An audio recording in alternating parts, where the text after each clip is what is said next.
आपसे जब हम पूछ रहे थे अभी जल्दी 5 के समय, तो आपने कहा कि आप प्रोफेसर हैं। जी सर। क्या पढ़ा रहे हैं आजकल आप? सर मैं जिस सब्जेक्ट में प्रोफेसर अपॉइंट हुआ हूँ बहुत इंटरेस्टिंग सब्जेक्ट है म्यूजियोलॉजी। अक्सर लोग इसको म्यूजियम के साथ में जोड़ के देख लेते हैं, जबकि मैं बताना चाहूँगा ये म्यूजियम स्टडीज़ है, जो संग्रहालय विज्ञान। अक्सर हम लोगों ने अपनी ज़िंदगी में बहुत सारे संग्रहालय घूमे होंगे, तो उस संग्रहालयों के पीछे कितनी सारी चीज़ें होती हैं, उन सब मुद्दों की पढ़ाई से जुड़ा जो सब्जेक्ट है वो म्यूजियोलॉजी है। और आप आज सब मैं सीखते हैं, जी सर। तो उसके बारे में आप शिक्षा भी देते हैं, आप प्रोफेसर भी बिल्कुल हैं? सर, बिल्कुल सर। उसी में मैंने अपना मास्टर्स किया, उसके बाद में अपना पीएचडी भी मैं अभी कर रहा हूँ। I am a PhD scholar also. और इसी के बीच में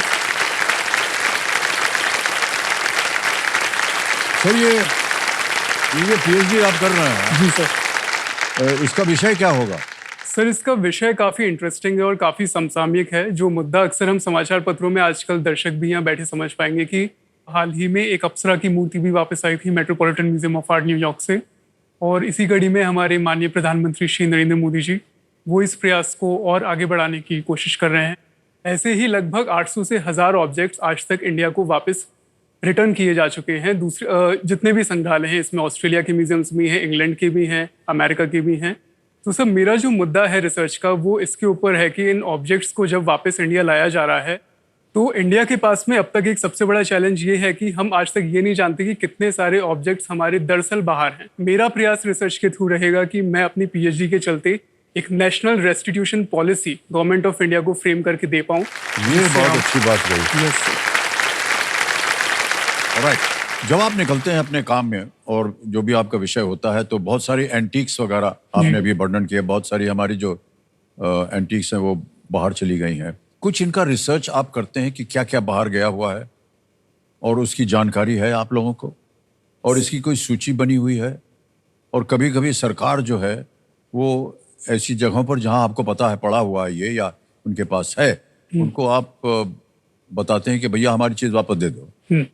होता है क्या ऐसा? जी सर, बिल्कुल होता है। सबसे पहली बात तो ये जो तमाम चीज़ें होती हैं, इसे हम म्यूजियम स्टडीज़ में एक शब्द इस्तेमाल करते हैं, उसका वो कुछ ऐसा होता है प्रोवेनेंस रिसर्च। सर आम भाषा में अगर मैं इसे कहूँ तो प्रोवेनेंस एक कहानी होती है सर। जैसे एक हर इंसान की कहानी है कि हमारे पिताजी वो रहे, उनके पिताजी वो रहे थे, ऐसे ही एक हर ऑब्जेक्ट की भी कहानी होती है। एक हर ऑब्जेक्ट का एक मूल स्थान होता है, किसी आर्टिस्ट ने उसे बनाया है तो उसकी शुरुआत वहीं से हुई। वो आज से 500 साल पहले भी हो सकती है, 800 साल पहले भी हो सकती है। ऐसे ही कोई भी ऑब्जेक्ट जब किसी म्यूजियम में आता है तो म्यूजियम एक ऑब्जेक्ट का पूरा ट्रैक रिकॉर्ड रखते हैं कि वो ऑब्जेक्ट उन्होंने किससे प्राप्त किया। तो इसमें ज़रूरत सर आज यही है कि हम हमारे इंडिया के खुद के म्यूजियम प्रोफेशनल्स, हमारे क्यूरेटर्स और अक्रॉस द वर्ल्ड दूसरे म्यूजियम्स के जो क्यूरेटर्स हैं, म्यूजियम के प्रोफेशनल्स हैं, वो आगे आएँ और हर ऑब्जेक्ट के ऊपर हार्डकोर रिसर्च करें और जो ऑब्जेक्ट जहाँ के हैं वहाँ पर उनके सुपुर्द किए जाएं। इससे उस देश का इतिहास भी बना रहेगा और हर देश का गौरव अपने जगह पर रहेगा। हाँ, कुछ मूर्तियां आ गई यहाँ पर। जी सर। इनके बारे में कुछ जानकारी है आपको? जी सर, बिल्कुल। मैं ये बताना चाहूँगा, सबसे ऊपर तो है सर, ये काफ़ी इंटरेस्टिंग एग्जाम्पल है। ये एक तरह की तलवार है। अक्सर हमने तलवारें बहुत सीधी देखी होंगी या छोटी और बड़े आकार की तो देख लेते हैं। ये तो एक सांप की तरह बिल्कुल सर, ये एक सांप के आकार की तलवार है और ये हैदराबाद के निजाम की तलवार थी। ओह अच्छा। और इसे हमने kelvin groove museum Glasgow Scotland से वापस ये 2022 में भारत आ चुकी है। और अगर आज आप देखना चाहते हैं तो इसे सालारजंग हैदराबाद में जाकर खुशी खुशी देख सकते हैं, क्योंकि उसका म्यूजियम का कलेक्शन है। सेकंड इमेज सर, जो आपकी एक बहुत बढ़िया स्कल्पचर देख रहे हैं, ये एक इसे अप्सरा भी कहते हैं, कुछ लोग इसे नर्तकी भी कहते हैं। ये सर बहुत एक तरह का मैं कहूँगा माय पर्सनल फेवरेट मास्टरपीस भी है और हाल ही में इसे श्री नरेंद्र मोदी वापस भारत लाए हैं। Metropolitan museum of art New York, Met ने इसे रिटर्न किया है अलॉन्ग विद 296 मोर ऑब्जेक्ट्स। उसमें से ये 12th सेंचुरी की ये करीब मूर्ति है। और सर ये प्रश्न पारामिता है, इसी के ऊपर 12 साल तक रिसर्च चला सिर्फ यही पता लगाने के लिए कि ये उड़ीसा से बिलोंग करती है। ये जो मूर्ति दूसरी है? जी सर, प्रश्न पारामिता, ये बुद्धिज्म में एक काफ़ी डिवाइन डीटी मानी जाती हैं। और वहाँ की क्यूरेटर ने नेशनल गैलरी ऑफ ऑस्ट्रेलिया, उन्होंने 12 साल इसी पर शोध करा और एक पूरा शोध पत्र लिखा कि ये इस्टेब्लिश हो गया कि वाकई में ये इंडिया को बिलोंग करती है और ये उड़ीसा से है। ये भी एक बढ़िया एग्जाम्पल है। ये टीपू सुल्तान का मैकेनिकल टाइगर है सर। और मैकेनिकल टाइगर? जी सर। ये दर्शाता है कि इसमें जो टाइगर है ये खुद टीपू सुल्तान को दर्शाता है।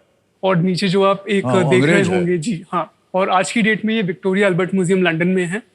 और अगर किसी को देखना हो तो फिलहाल तो लंदन जाना पड़ेगा। ओहो, आज के जितने लोग भी कार्यक्रम देख रहे हैं जी वो सर। जानना चाहेंगे और वो जानेंगे कि बहुत ही मूल्यवान चीजें हैं जो आप कह रहे हैं। जी सर। कैसी कैसी उसके ऊपर रिसर्च हो रहा है, कैसे कैसे बनाए गए, ये कहाँ गए, ये बहुत विख्यात हो जाता है सर ये काम।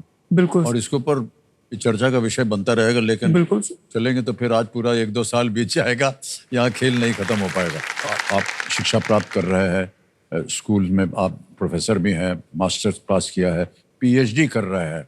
मान्यवर, किसी और विषय पर पीएचडी करने का सोचा है आपने? समझ गए ना आप लोग क्या बोल रहे हैं? इतना पढ़ लिख के कीजिएगा क्या? तो जिस चीज का इंतजार था वही करूंगा। ट्रांसफर करने के लिए सर एक डेटा बैंक होना चाहिए ना सर। नहीं सर, ऐसा नहीं है कि कुछ हुआ नहीं था, कुछ कहानी बनी थी। अरे बन गई थी कहानी, ओहो ये अच्छी बात है। कुछ कहानी बनी थी लेकिन आगे बढ़ी नहीं। अरे But क्या अब वजह थी? उम्मीद है दूसरी कहानी की, हैं? और उसे जरूर पूरा करना चाहूंगा। बिकॉज सर करियर को हमेशा से मैंने पहली प्रायोरिटी पे रखा था, तो ये केमिस्ट्री भी थोड़ी हिस्ट्री ही बन गई थी। Alright. मान्यवर, हमारी शुभकामनाएं आपके Thank साथ। you और so माता much, जी, इनके लिए जल्दी से कोई ढूंढिए ताकि इनकी पीएचडी पूरी हो जाए यहाँ पर। सर अभी तो 4-5 साल का समय है।